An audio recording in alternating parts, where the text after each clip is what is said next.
इब्लीस कौन था?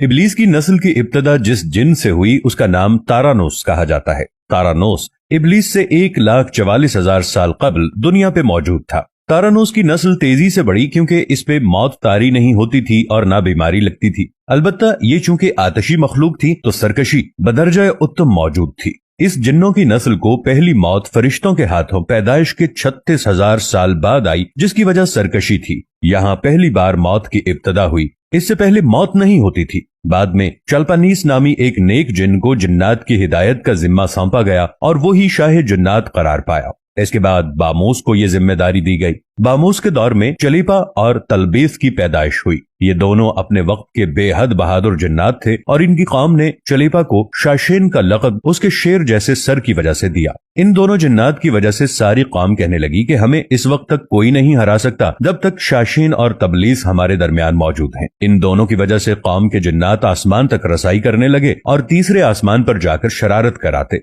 ऐसे में हुक्म इलाही से फरिश्तों ने उन पर हमला किया और इबरतनाक शिकस्त दी। इसी दौरान जब इजराइल अलैहिस्सलाम को इब्लीस ने देखा तो सजदे में गिर गया। इब्लीस शुरू ही से एक नडर और ज़हीन बच्चा था। इसमें बाप की बहादुरी और माँ की मक्कारी कूट कूट कर भरी हुई थी। इसने मलाइका के साथ जाकर तौबा का बाकायदा ऐलान किया और फिर फरिश्तों से फैज़ इल्म हासिल करने लगा। हुसूल इल्म और रियाजत का ये आलम था कि पहले आसमान पे आबिद, फिर दूसरे आसमान पे जाहिद, तीसरे आसमान पे बिलाल, चौथे आसमान पर वाली, पांचवें आसमान पर तकी और छठे आसमान पर कबाजान के नाम से मशहूर हुआ। ये वो वक्त था जब ये फरिश्तों को सिखाता था। सातवें आसमान पे इब्लीस बुक़्क़ा नूर में रहा। हफ्त अफलाक के सब मलाइका का मुअल्लिम करार दिया गया। यहाँ तक पहुंचकर इब्लीस ने अपनी आजजी और रियाजत की इंतहा कर दी। इब्लीस ने कमोबेश 14,000 साल अर्श का तवाफ किया। उसने यहाँ फरिश्तों में उस्ताद सरदार अज़ाज़ील के नाम से शोहरत पाई और कमोबेश 30,000 साल मुकर्रबीन फरिश्तों का उस्ताद रहा। इब्लीस के दरसोवाज की मियाद कमोबेश 20,000 साल है। फरिश्तों के साथ क़याम की मुद्दत कमोबेश 80,000 साल है। इब्लीस को हुक्म हुआ कि दारोग़े जन्नत रिदवान की मुआवनत करो और अहले जन्नत फरिश्तों को अपने इल्म फजल से बहरावर करो। यूं इब्लीस को जन्नत में दाखिले का परवाना मिल गया और जन्नत में भी अपने इल्म से दारोग़े जन्नत रिजवान को सैराब किया और यूं जन्नत रिजवान की कुंजियां इब्लीस के पास रहीं।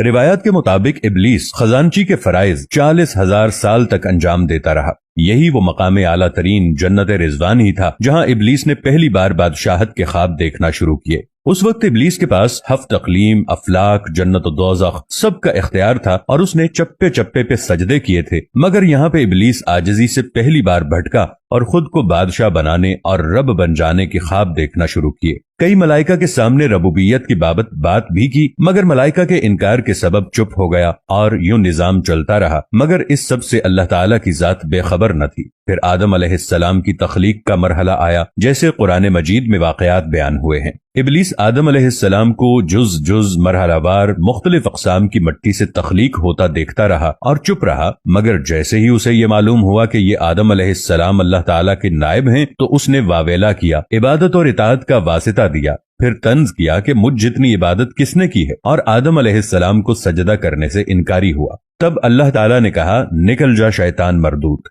लानती करार पाने के बाद इब्लीस ने अपनी इबादत और रियाजत का रब्बे करीम से एवज मांगा, जिस पर अल्लाह ताला ने इब्लीस को एक वक्त मालूम तक मोहलत फराहम की। इस पे इब्लीस ने औलादे आदम को सिराते मुस्तकीम से भटकाकर अपना पैरोकार बनाने का दावा किया, जिस पर रब्बे करीम ने फरमाया कि जो मुत्तकी और परहेजगार होंगे तू उनको गुमराह नहीं कर पाएगा। इब्लीस के इस लानती काम में उसके 5 साथी हैं। नंबर 1, सब्र। इसके इख्तियार में मुसीबतों का कारोबार है, जिसमें लोग हाय वावेला करते हैं, गिरेबान फाड़ते हैं, मुंह पे तमाचे मारते हैं और जाहिलियत के नारे लगाते हैं। नंबर 2, आउर। ये लोगों को बदी का मुर्तकब करता है और बदी को लोगों पे अच्छा और पसंदीदा करके दिखाता है। नंबर 3, मुसव्वत। ये किज़्ब, झूठ और दुरोग पर मामूर है, जिसे लोग कान लगाकर सुने। ये इंसानों की शक्ल अपनाकर उनसे मिलता है और उन्हें फसाद बर्पा करने की झूठी खबरें सुनाता है। नंबर 4, दासिम। ये आदमी के साथ घर में दाखिल होता है और घर वालों के ऐब दिखाता है और आदमी को घर वालों पे गजबनाक करता है। नंबर 5, ज़कनियोर। ये बाजारों का मुख्तार है। बाजारों में आकर ये बददियानती के झंडे गाड़ता है, बाजारों में बुराइयों और फहाशी पे वरगलाता है। इब्लीस का आदम अलैहिस्सलाम को सजदे से इनकार का जज्बा हसद का था कि जिसने उसे मजबूर किया कि मेरी जगह आदम यानी खाक को क्यों मिली। یہ اس کا جذبہ تکبر اور غرور تھا کہ میں اعلیٰ ہوں، اور اس ایک سجدے کے انکار کی بات نہیں تھی، بات تھی اطاعت سے سرکشی کی، شرک کی۔ ابلیس نے دل میں خود کو رب مان لیا تھا۔ اسی شرک عظیم کی بدولت ابلیس تا قیامت رسوا و لعنتی ٹھہرا اور اولاد آدم کو بھٹکانے کے لیے آزاد قرار پایا۔ حاصل نتیجہ یہ ٹھہرا کہ رب کریم کو انسان کی عبادات، عاجزی، علم و دانش سے غرض بعد میں ہے۔ رب کریم صرف دیکھتا ہے کہ دل میں اطاعت اور فرما برداری کتنی ہے، اور اسی بنیاد پہ تقوی اور پرہیزگاری کے درجے قرار پاتے ہیں۔ اللہ سے دعا ہے کہ اللہ ہمیں متقی بنائے۔